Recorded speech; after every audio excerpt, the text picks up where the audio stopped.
pay for what parts of the activity. So how much user charges are collected, how much rates, that sort of stuff. So they will all be going out in July, late July through August.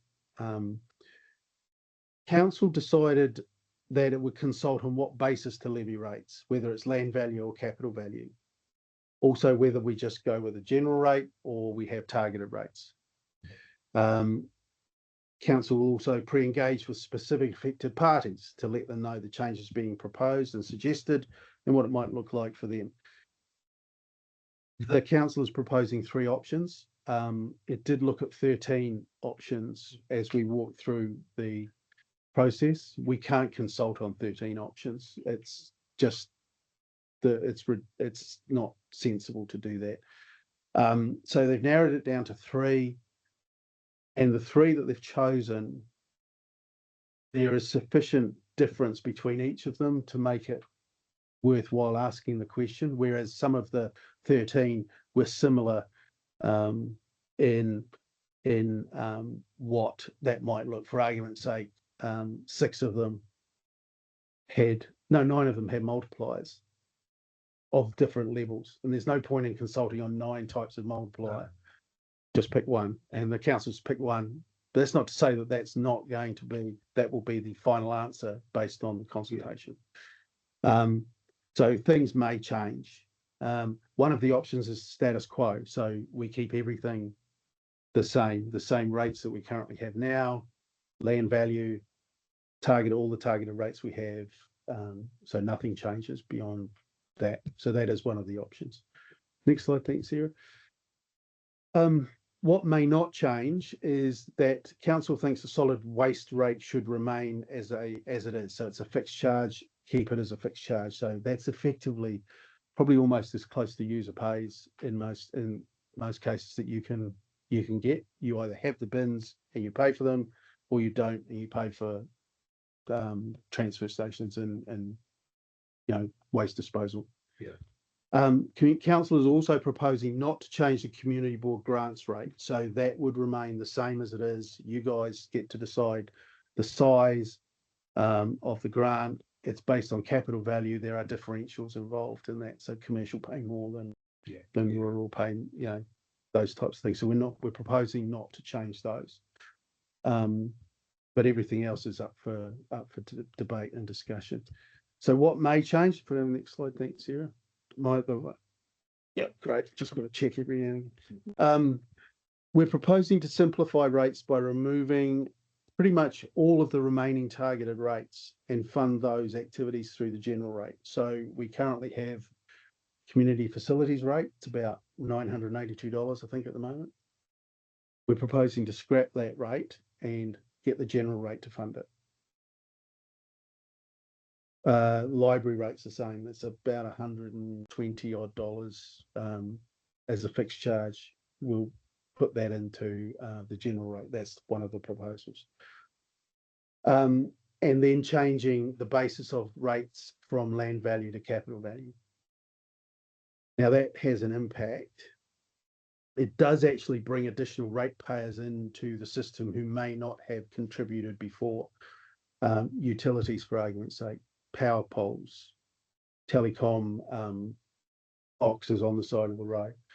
They have not had a significant land value, but they have a better capital value. So bringing those into the net means that you're expanding the base over which you spread your rates, which effectively means, in theory, lower rates across the board as they're picking up the additional that they weren't in the system before. So there'll be Clyde Dam. Clyde Dam is part of that. No, actually, we talked about that. Contact Energy at the Clyde end and Roxburgh, it's the same with Roxburgh, put their electricity into the electricity market. Okay, the market will determine the price. So they're in competition with Genesis, Mighty River Power, Meridian. So what we would expect would be the market would drive the price rather than we've just increased our costs. We're going to spread that cost across the country. So we're not anticipating that the market would react to that. And we'd suggest, it's just like any other costs that any of the generators incur, doesn't necessarily impact what they get out of the market. So that for the generators doesn't necessarily might not impact. Things like Transpower, it may do because they don't have that market, they're a monopoly. So where the extra cost associated with their pylons may flow into extra costs, but that might flow into extra costs across the country rather than just specifically CODC. Solar panel farm up here would be the same as the Dan. Well, solar panel farm's interesting because QV, who value these things, haven't worked out how they want to value the solar farm. So we don't know what those values would be. But what it will mean is that when they do come online and we get a value for them, that they will be paying on whatever basis is decided. So if it goes to capital value, they'll pay on their capital value. So yeah, as I said, power lines. The other thing that impacts the capital value is in the space of orchardists and grape growers and the like, because their trees are specifically captured under the Rating Valuation Act of 1998. They deem those to be capital value. So currently they're not part of the land value calculation. So the addition will come there. Forestry's not captured under it. So there's a kind of an anomaly there for those. But I was asked irrigation dams, like as far as like Falls-Town, for example, or we have those sorts of. Yeah, we have what do we have? We have Clyde and Roxburgh are specified as large dams. We also deal with the Teviot Valley dams, and Payra. They're specifically they're their own. So they're their own thing. So they will go in as capital value. Irrigation, the stuff that might come from Patiaroa scheme. I was thinking more community, like Falls-Town and things like that. If it's got a value and it's been valued, then it will be picked up. And those changes will impact because they're coming off a relatively low base in terms of land value. The hydros are, contact own are quite low in the land value. Obviously, most of their value sits in the dam wall and the machinery hall, etc. Now, the machinery hall itself, the turbines aren't valued because they're plant machinery, and we don't value plant machinery as part of the capital value. But everything else, penstocks, building, the gates, the dam, that sort of stuff would come into it. Now, QV did change the way they valued hydros, and that's led to a significant increase in the hydro valuations. I won't bore you with how, but it's effectively almost a fourfold increase in value on capital value. Although I haven't said that, the council did talk about, why would we, because we currently have a differential for the hydros. The question that the council's always asked itself right through this process is what makes a specific group different to treat them differently. So we're going through that process. Next slide, thanks, Sarah. So it's on that, where does mining sit then? Mining is valued. It will be valued. I think there is I'd have to check it, but in the Rating Valuation Act,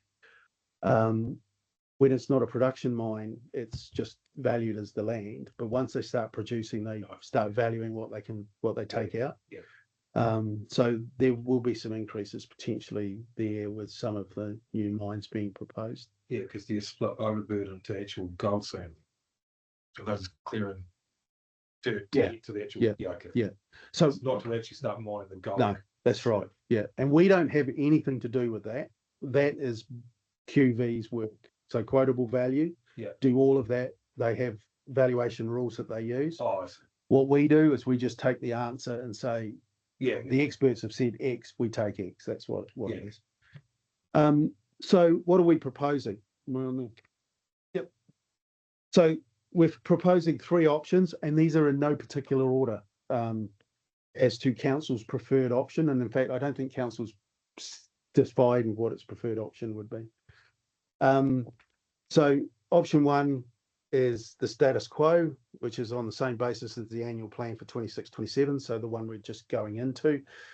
Option 2 is change everything to capital value, remove all of the current differentials for hydros, because they're the only ones that have it that we would be changing, and consolidate all of the rates into general rates. So it would be a general rate and a UAGC fixed charge. They're all part of the general rate. And option 3 is to change to capital value, remove the current differentials for all hydros, apply a differential multiplier of ×2 on all properties except residential, lifestyle, and other. And those others tend to be churches or sports grounds, etc. So they don't get rated effectively. Now, questions have been asked. Does that mean that I'm paying 2 times my 2 times rates if I'm a farmer, for argument's sake? The answer tends to be no. It's not a straight 2 times double your rates now. And the reason for that is if the council chose that option, it's removed all its differentials from hydros. So the hydros are picking up more. Yeah. It's brought in all the capital value for residentials. So they're picking up a bit. Yeah. The utilities are now picking up stuff that they weren't picking up. So we did a real quick calculation as we were talking this morning. It might be a difference of about 1.4 to 1. So 1.4 to commercials, because you've got the effect of the hydros, which would take a significant amount of the rates anyway because of the size of their capital value. Utilities who have not been rated before effectively come in. So there's $500,000 under option 2. So that's a lot more under option 3. So it's not as bad. And what we will do, because we're just ramping up in terms of talking about it, and when we get the rates calculator up, you'll be able to see the differences. But we will have some information around what it looks like for commercials versus residentials and different types of commercials. So if you take farming, for argument's sake, the farming side of it, most of your value is in land. Yeah. So the capital value is not a great increment to your value. So the change is not as significant as, for argument's sake, it might be for a business in town. Next slide, thanks, Sarah. So QV undertook their 3-yearly district revaluation. Effectively, the effective date is 1 September or 1 October of last year. So they've just completed it. We've got the numbers. As I said, there was a significant movement in the 2 hydros with a move to CV impacting them. Well, I wouldn't say significantly from their perspective. It's a big jump from our perspective. Transfer of, there's another problem that we have. The transfer of 3 waters to Southern Waters Limited will mean that the council will not comply with a 30% uniform rates cap. Now, I don't know whether you know what that is, but we can only charge up to 30% of our rates requirement in a fixed nature. So uniform charge, the library rate, the community facilities rate. Currently, we're sitting at 29.7-ish with 3 waters in. So that's 30% of 60 million in rates.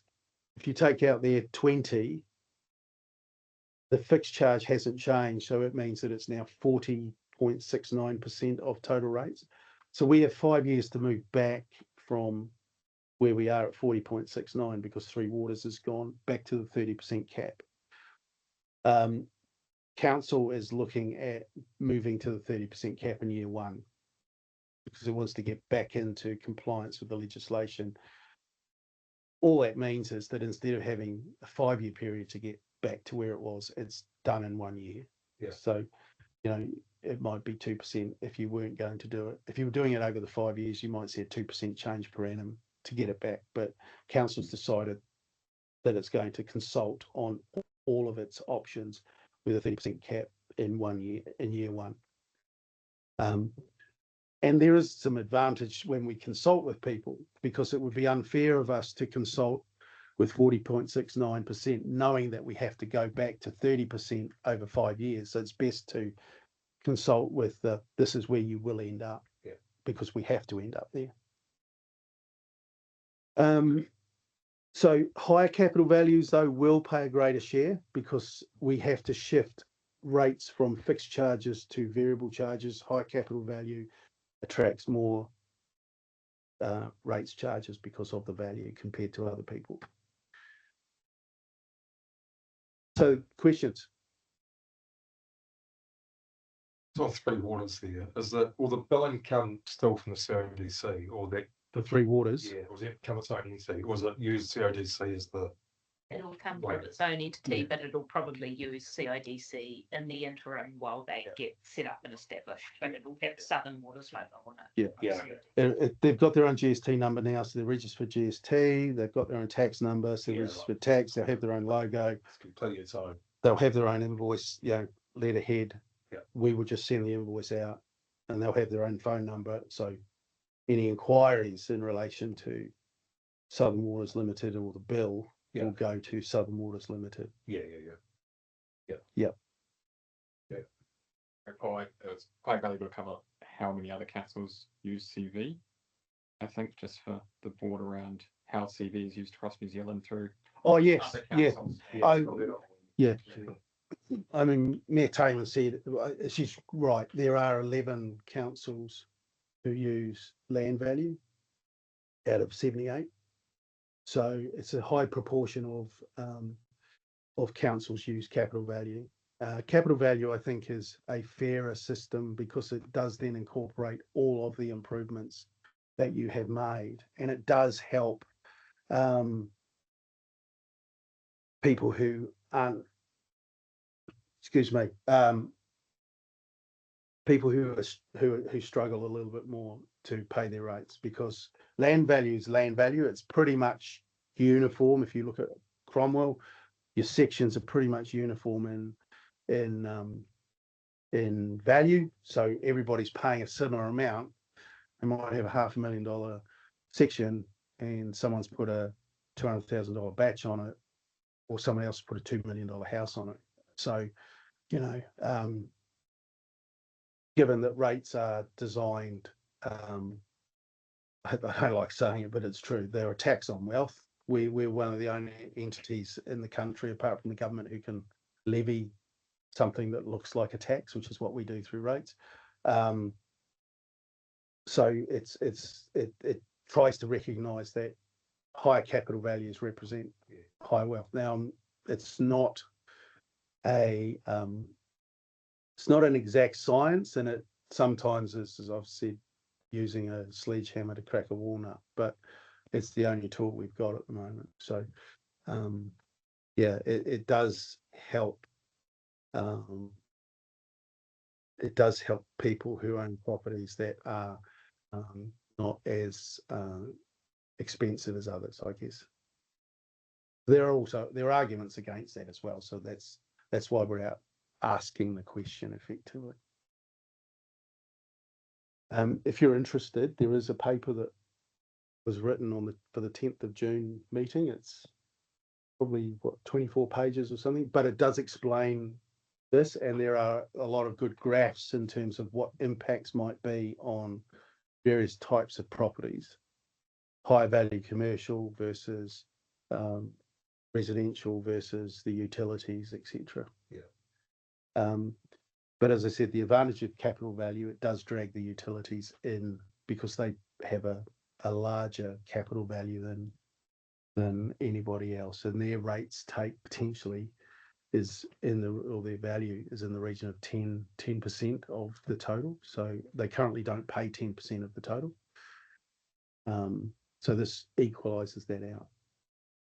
What was it? Just what we're saying about the targeted rates going to more general. So things like we levy a rate, for argument's sake, community facilities, which pays for swimming pools, all of the halls, parks reserves, that type of stuff, right? That is levied across the district Yeah. as a fixed charge currently. What we're saying is that we will get rid of that targeted rate and put that into all of those activities are funded out of the general rate. Yeah, right. So it's less of a fixed charge. Yeah. But what it means is the UAGC, which currently sits at $121, I think.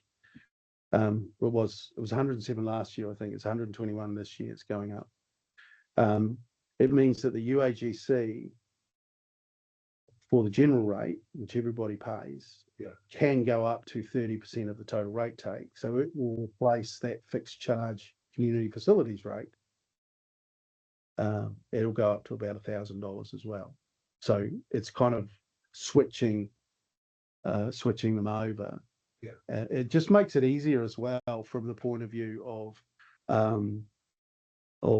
us being able to administer it. It also, we've used targeted rates in the past for effectively determining who pays what, but people have said, looked at it and thought that's a user pays charge. I don't use that facility. And then you get the arguments over why should I pay that fixed charge, for argument's sake? Why should I pay for The library. the library?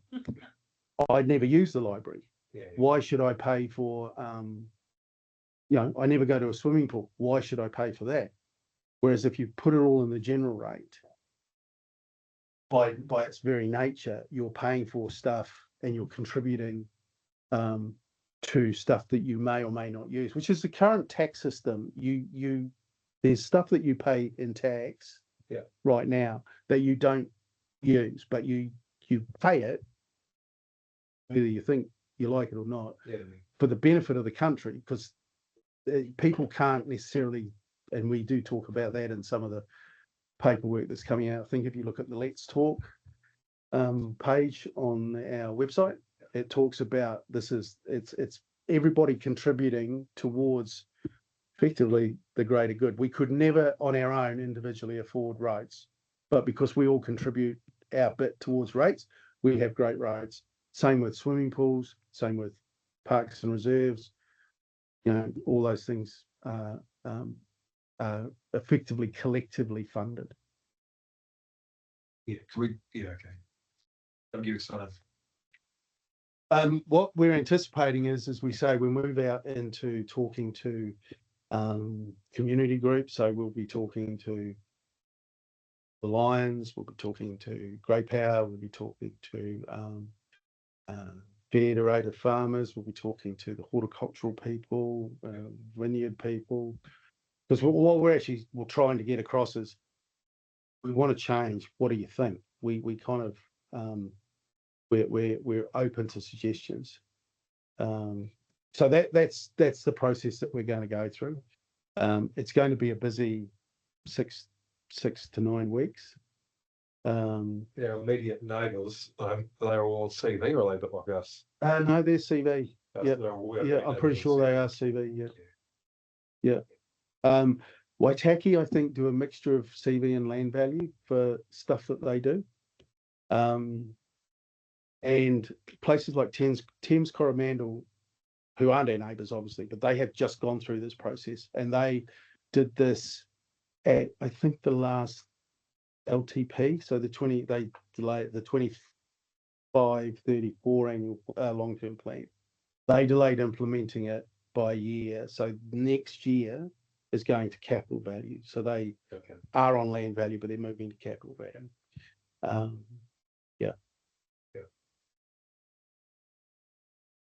Good. The last comment I was just going to say, we would really hope that the community board would submit on this as well. Whether you agree with it or not, that's fine, but we're expecting submissions from the community boards. And as I say, I've talked to all of them. I think the only visceral reaction I had was some questions from Vincent, but at the end of the day, it's a council run process, and it will it will evolve as contributions are made by ratepayers and especially the community boards, because you guys will be involved in that as well. Or the particular concerns?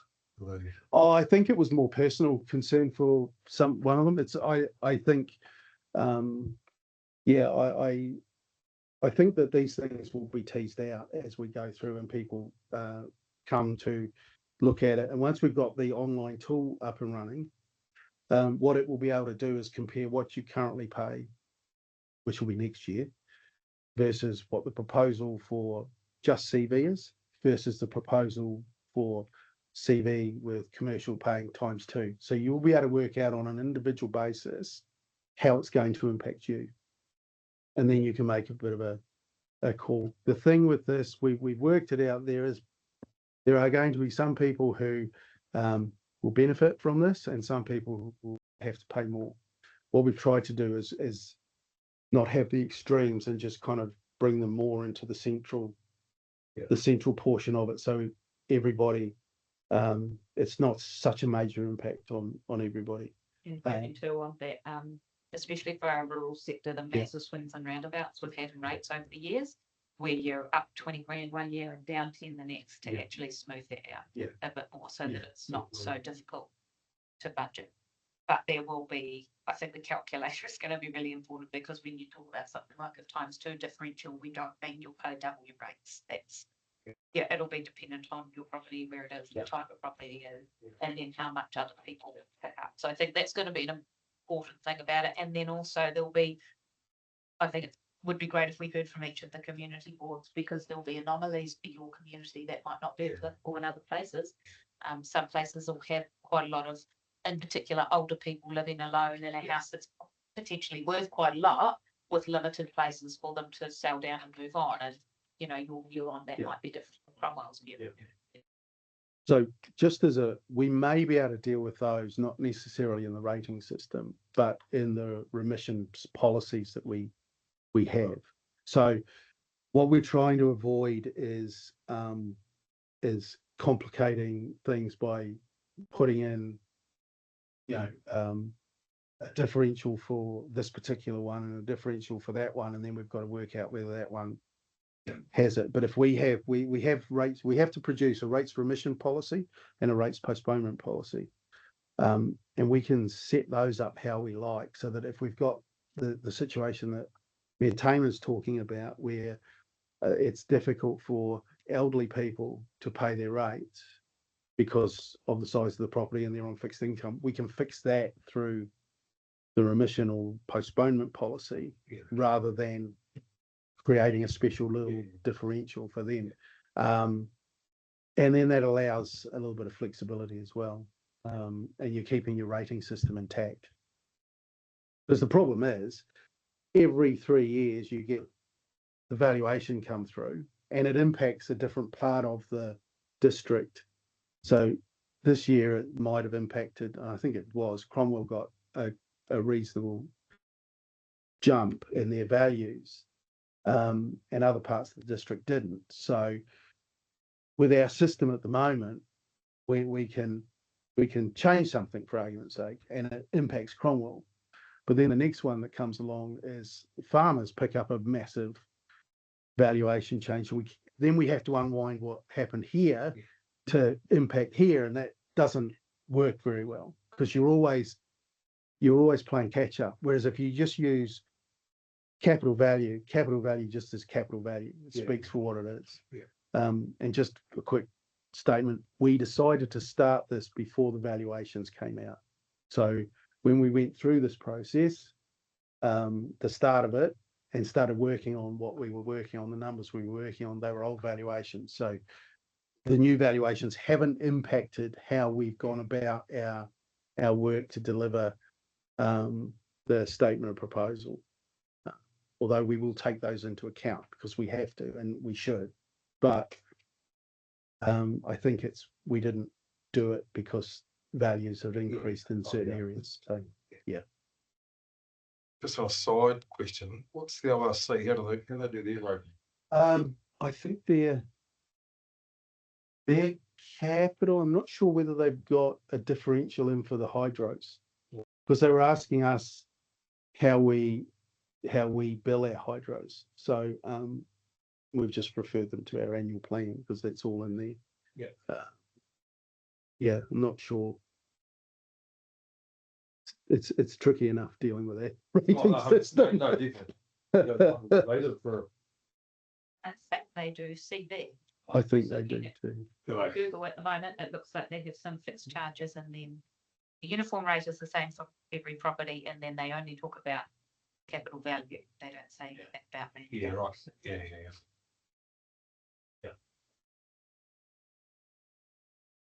Nate, submission, you want that 9 weeks as well? Oh, look, we'll be putting out some Close. information and we'll be coming back if we need Yeah. to come back and talk to you about where we're at. Because that closes in 9 weeks though. It closes, it'll be very early September. So It's an open jet. it hasn't opened yet, no. Sorry. No, it's good. Look, and I guess we're at the stage now where we are starting to put information out because we've only just received the council's okay to go ahead with the 3 options. So there may be some information that you read that's not from us and not quite right. Just ask us. I'm happy to provide any information as I've got it. And this is, I just want to reiterate, this is being driven by the council and the councillors. Councillors will be fronting this. I think they'll be fronting this. Yes, that. Yep. So this is, we'll provide support, but it's really a council driven change.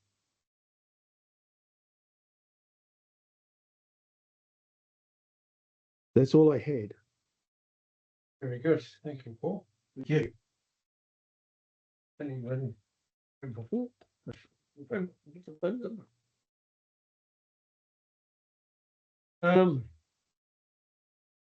enough. Okay. Thanks very much, everyone.